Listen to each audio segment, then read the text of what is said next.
From the ruins of Mosul, music has re-emerged.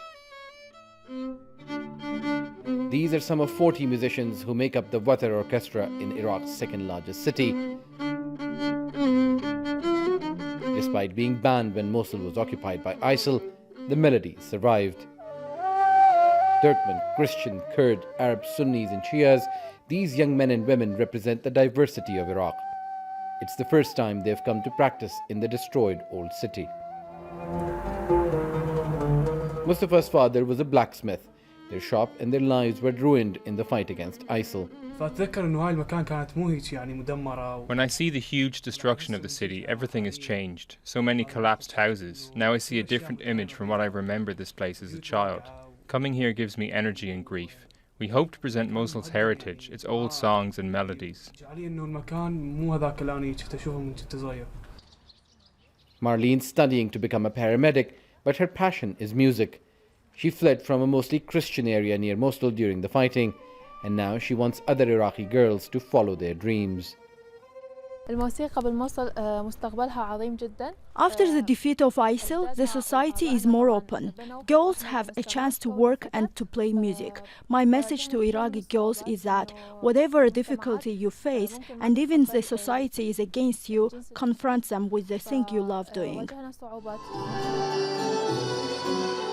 None of them is a professional musician, but in just a year, they've held 3 concerts, one of them abroad. More than 1,000 people turned up to listen last month. On social media, people from Mosul sent messages to those in Ukraine, assuring them, as they rose from the ashes of ISIL, Ukrainians shouldn't give up hope. To be able to hear music amid the ruins of Mosul's old city feels strange, but it brings home the resilience of residents who say that despite the destruction and lack of help, they remain committed to bringing the city back to life. Mahmoud is a self-taught conductor and the orchestra's maestro. He invited youngsters from all over northern Iraq, tested their talent, and then wrote symphonies.